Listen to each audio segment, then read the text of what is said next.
¿Qué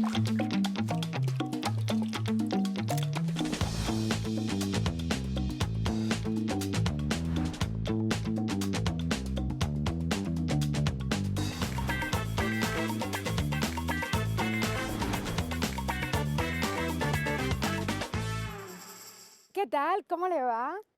Les doy la bienvenida entre colores vibrantes, aromas que despiertan recuerdos y flores que iluminan la diversidad de la vida en una nueva edición de Vidas, la revista cultural de Telesur. Hoy les saludo desde la exposición permanente de Floricultura y Viverismo de los Viveros de Coyoacán, un espacio ubicado al sur de la Ciudad de México que desde la década de 1960 convirtió el cuidado de las plantas en vocación y legado. Aquí la naturaleza no solo se preserva, sino que se cultiva, se aprende y se comparte, recordándonos que cada hoja y cada pétalo es también una forma de habitar el mundo. Acompáñenos en este recorrido por la cultura en todas las formas, pero antes conozcamos más de lo que sucedió esta semana en el ámbito cultural. Adelante, estudio. El Festival Internacional de Cine de Moscú reafirma su relevancia global al anunciar la concurrencia de producciones provenientes de 43 países para su 48ª edición. Durante la rueda de prensa celebrada en la capital rusa, Iván Kudryavtsev, director de programación del certamen, detalló que la selección oficial destacó por una notable presencia de cinematografías de América Latina. La competición principal quedó conformada por una decena de naciones, entre las que sobresalieron Argentina, España, México, China e Italia, junto a la representación del país anfitrión. Este despliegue de talento internacional subraya la voluntad de la organización por mantener puentes culturales sólidos pese al contexto geopolítico. La tercera Feria Internacional del Libro del Alto desarrolla sus actividades en Bolivia con una proyección ambiciosa que busca congregar a más de 50.000 visitantes. El evento editorial cuenta con la ciudad peruana de Puno como invitada de honor. Durante las jornadas feriales, la organización despliega un robusto programa que incluye aproximadamente 250 actividades culturales distribuidas en 12 días de exhibición. La agenda no se limita exclusivamente a la oferta literaria, sino que también integra diversas manifestaciones artísticas como música, danza, teatro y ciclos de cine. El comité organizador destaca el impacto social de la muestra y subraya la participación masiva de unidades educativas que asisten de manera constante. Con horarios extendidos y una propuesta centrada en la diversidad, la Filea se ratifica hoy como un espacio vital para el intercambio intelectual. El Festival Qingming representa la festividad más solemne del calendario lunar chino para el culto a los antepasados. Celebrado anualmente a principios de abril, coincide con el quinto término solar, simbolizando la claridad pura y el renacimiento de la primavera. Durante la jornada, millones de ciudadanos se desplazaron a los cementerios para realizar el ritual de Saumu. Limpiaron lápidas, ofrecieron alimentos y quemaron incienso o papel moneda. Estas ofrendas simbolizan la provisión de bienestar para los ancestros en el más allá. Según reportes nacionales, estudiantes y voluntarios en provincias como Guangxi y Hunan han liderado ceremonias para honrar a los caídos de la Gran Marcha, integrando el sacrificio patriótico en la memoria familiar. El Festival Qingming obliga a una pausa nacional que refuerza la identidad colectiva y la continuidad histórica, uniendo a diversas generaciones y dejando un legado ancestral. En la India, la comunidad Sikh se alista para celebrar el Baisakhi el próximo 14 de abril. Esta fiesta, que marca el inicio del año nuevo del país, no solo celebra la cosecha, sino también la creación de un grupo militar y espiritual muy importante llamado Khalsa, fundado hace más de 300 años. Durante esta celebración, los campos se llenan de bailes típicos como el Bhangra y la gente visita sus templos para compartir una comida gratuita llamada Langar. También organizan coloridas coloridas procesiones por las calles, donde cantan y muestran su fe. Las enseñanzas más importantes de esta fecha son dar gracias por los alimentos recibidos, ayudar a los demás sin esperar nada a cambio y vivir de manera correcta. El Baisakhi es una gran fiesta que une la alegría por la cosecha con valores de igualdad y solidaridad.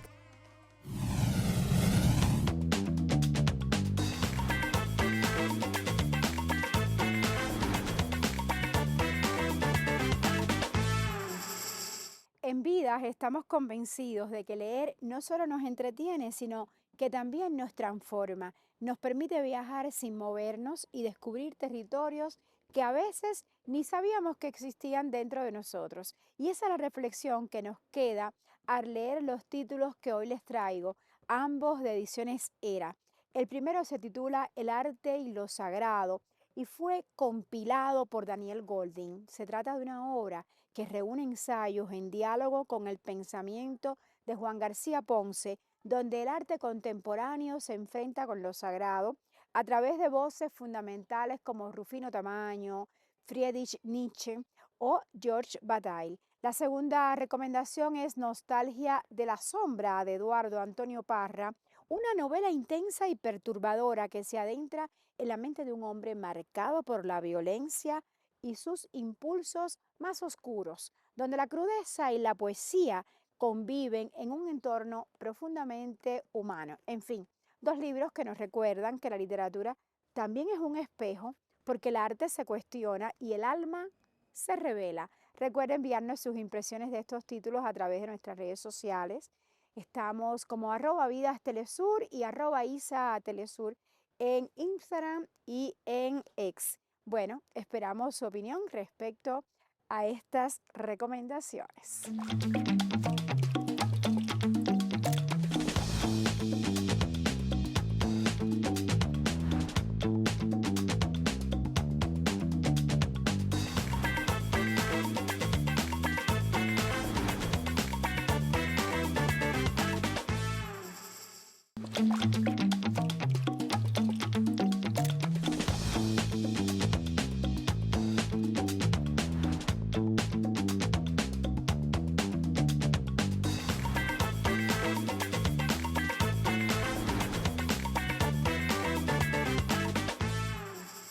Y desde la Ciudad de México viajamos hasta Colombia, ya que ahí la escritora y terapeuta Maribel Díaz escribió un libro sobre los desafíos de la maternidad temprana, haciendo de la literatura una herramienta de sanación emocional.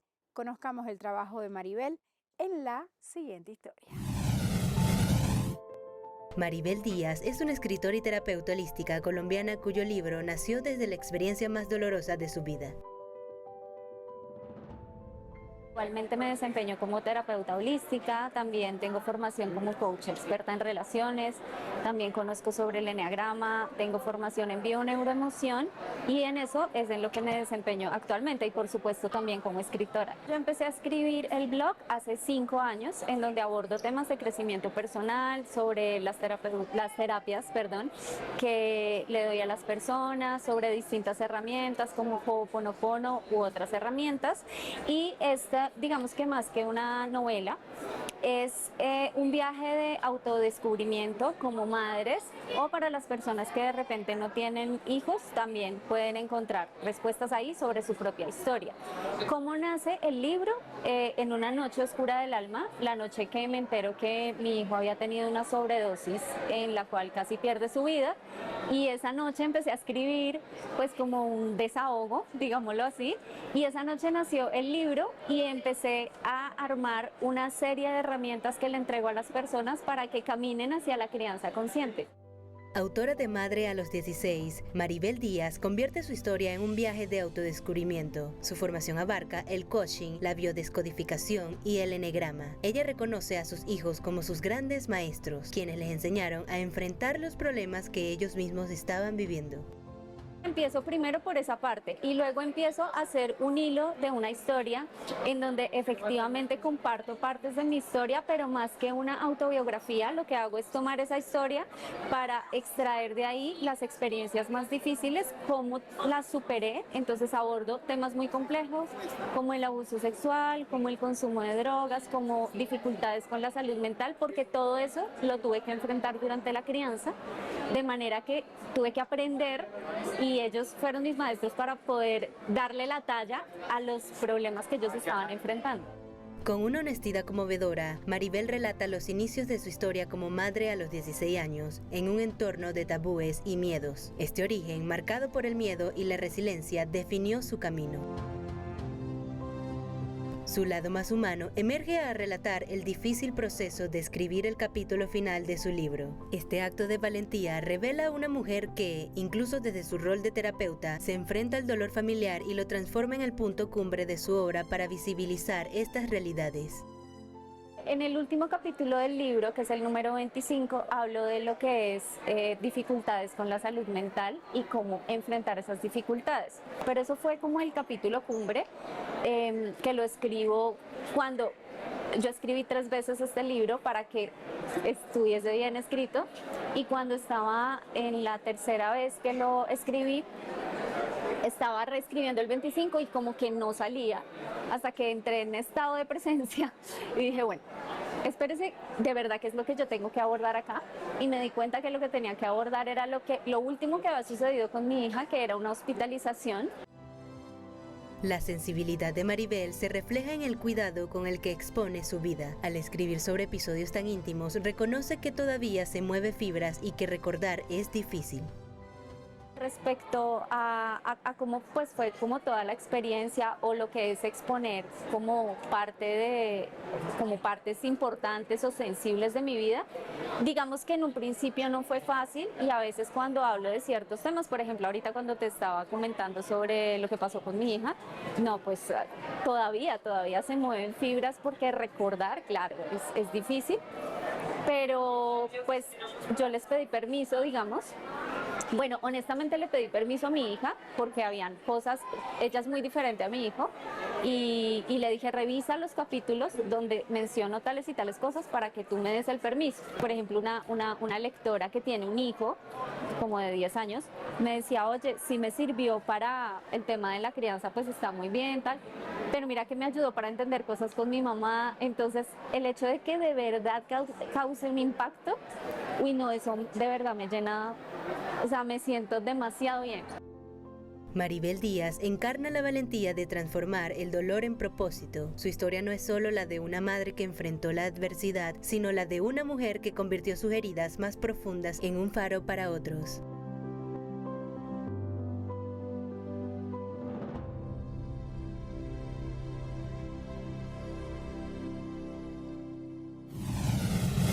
Bueno, ya que estamos aquí en la exposición permanente de floricultura y viverismo en los viveros de Coyoacán, quiero contarles que este lugar nace del esfuerzo conjunto de productores de estados como Morelos, Puebla, Veracruz y la Ciudad de México. Aquí se aprende a reconectar con la naturaleza y también a reconocer el papel esencial de las plantas en nuestra vida cotidiana, por sus colores, por sus aromas.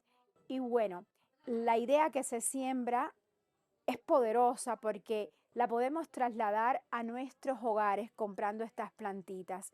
Todas las plantitas que aquí ustedes ven se pueden adquirir y llevarlas a casa y darle un poquito de color a nuestro hogar.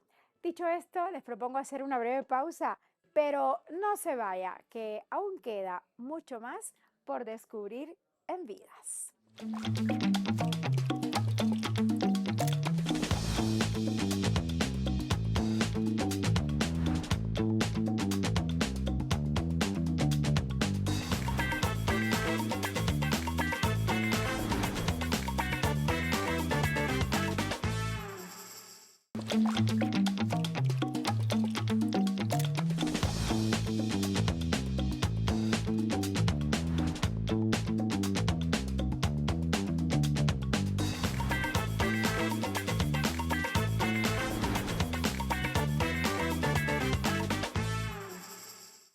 En Vida semana tras semana buscamos traerle lo más destacado en materia cultural en nuestra América Latina y el mundo. Es por ello que yo le invito a que disfrutemos juntos de la historia que sigue.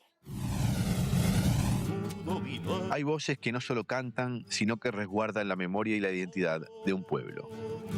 En Uruguay, esa voz tiene un nombre: Alfredo Zitarrosa. A 90 años de su nacimiento, su figura vuelve a ocupar un lugar central en la cultura uruguaya y en la historia viva de la canción de América Latina. Nacido el 10 de marzo de 1936 en Montevideo, fue periodista, poeta, cantor y militante político. Un verdadero protagonista de su tiempo.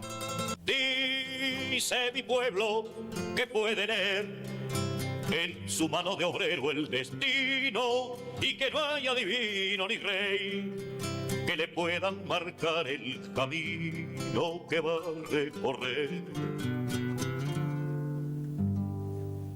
Antes de convertirse en símbolo, Zitarrosa fue locutor radial, un camino al que llegó casi por azar. Luego vendría el periodismo y con él una mirada cada vez más comprometida con su tiempo. Siendo locutor, ingresé también, es decir, empecé a trabajar como periodista en una publicación semanal muy prestigiosa, el semanario Marcha, que dirigía el doctor Quijano, hoy desaparecido también, infelizmente. Un semanario que tuvo 36 años de vida y posiblemente reviva próximamente. Yo allí publiqué una carta abierta con motivo de la muerte de un querido amigo, un poeta uruguayo, cuya publicación me acarreó dificultades grandes, claro. Por eso pasé de largo, detenerme para que... Una voz grave y profunda construyó una obra atravesada por la temática social, la identidad rioplatense y el compromiso político. Recorrió milongas, zambas y candombes, y en 1963, todavía siendo un desconocido, grabó su primer disco con 4 canciones que bastaron para convertirlo en un fenómeno de masas. Este disco, como le decía, se vendió mucho y muy bien. Durante largo tiempo ocupó un primer lugar en los rankings, en fin, esa cosa tilinga. En competencia, recuerdo en el momento con los Beatles, que eran grandes vendedores de discos en nuestro mercado. Y fue muy poco después que grabé mi primer long play, claro. Desde entonces han pasado años. Ese mismo compromiso lo llevó a integrarse a la militancia política y su denuncia permanente lo convirtió en una voz incómoda para la dictadura cívico-militar que decidió expulsarlo del país. Allí comenzó la etapa del exilio. Zitarrosa llevó sus canciones por América Latina y Europa, y durante ese tiempo su voz siguió presente, clandestina y persistente, en los hogares uruguayos. Tal vez simple y pura honradez, o acaso sinceridad, o acaso una voz apta para nuestra canción. Recuerdo los primeros comentarios respecto a mi forma de cantar de amigos y otros que no lo son, incluso a nivel de crítica. Se decía: canta a la uruguaya, y hacía mucho que no escuchábamos cantar en uruguayo.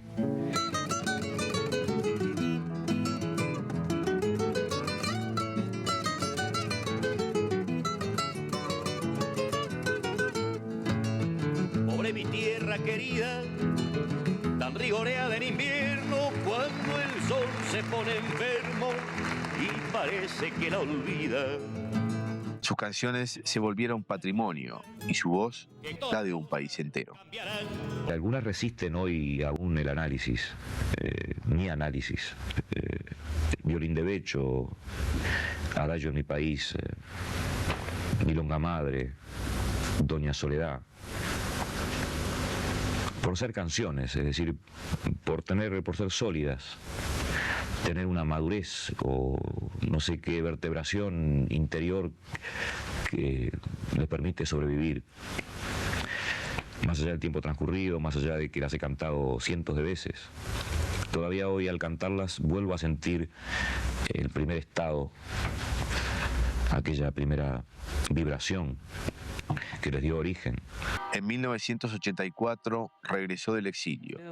Su vuelta fue una celebración colectiva, un acto democrático que desbordó las calles de Montevideo. Su obra, que incluye discos, poemas y textos periodísticos, sigue siendo objeto de estudio, homenaje y reinterpretación. Pero esa dimensión nunca le resultó liviana.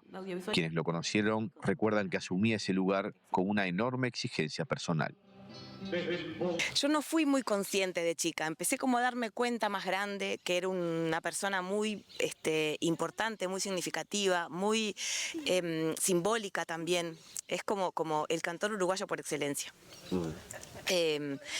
No fue algo que él haya buscado para nada, ¿no? Fue algo que se fue dando un poco también, creo yo, basado no solamente en su forma de cantar y en lo que decían sus canciones, sino también en su enorme compromiso y enorme ética al momento de actuar o cantar. Lo hacía con una enorme responsabilidad. Para él era una responsabilidad realmente muy grande y siempre sentía que no estaba a la altura para enfrentar al público o representar realmente a su país. Era un peso que él tenía muy, muy grande sobre los hombros. Para el público uruguayo, su figura fue creciendo con los años hasta convertirse en un símbolo. Bueno, para los uruguayos fue un gran cantor y un gran luchador social. Siempre que estuvo por el mundo nunca se olvidó de Uruguay. Las canciones de él reflejan la realidad de aquel momento de Uruguay, un Uruguay en dictadura. Y bueno, y también yo creo que en las canciones hay un poco de la nostalgia de cualquier cantor que tuvo que exiliarse por motivos políticos, ¿no? Alfredo Zitarrosa murió en enero de 1989, a los 52 años, pero su voz no se fue. Los homenajes se multiplican en todo el país con muestras, conciertos y encuentros.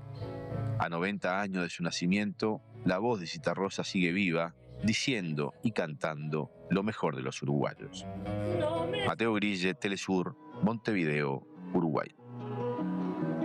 Al pie de mi pasado.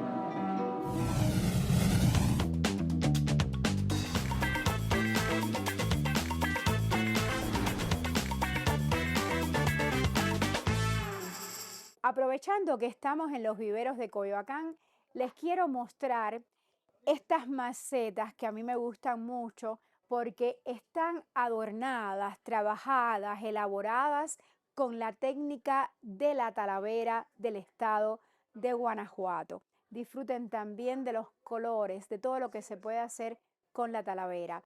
Y bueno, como estamos en México, vamos a escuchar a la compositora y docente mexicana Andrea Chamizo Alberro. Ella nos va a contar lo poderosa que es la música a la hora de expresar nuestros sentimientos. Hola, yo soy Andrea Chamizo Alberro, compositora, y mi tesoro cultural es utilizar la música como un lenguaje, un medio de comunicación para expresar todo lo que no puedo decir con palabras. Y así concluye nuestra edición semanal y yo, como siempre, les agradezco su compañía. También quiero agradecerle a quienes trabajan en la exposición permanente de floricultura y viverismo en los viveros de Coyoacán. Admiro mucho este trabajo que hacen aquí. Y bueno, también agradezco por permitirnos presentar vidas desde este hermoso sitio lleno de color. Y bueno, la pregunta de la semana, tomen nota. La pregunta es, ¿cuál es la flor, cactácea o planta que a usted más le gusta? Yo tengo la mía y también le voy a contar cuál es cuando nos escriba a @vidastelesur o a mi cuenta que es @aisatelesur. A cualquiera de las dos cuentas en las redes sociales usted puede enviar su respuesta. Y ahora sí, vamos a despedirnos con la canción Tambolero de la cantante caribeña colombiana, por cierto, Totó la Momposina. Mi nombre es Aisa García y yo me despido deseándole una semana pletórica, llena, enriquecida de mucha cultura, de flores siempre y claro, de muy buena vibra. ¡Chao!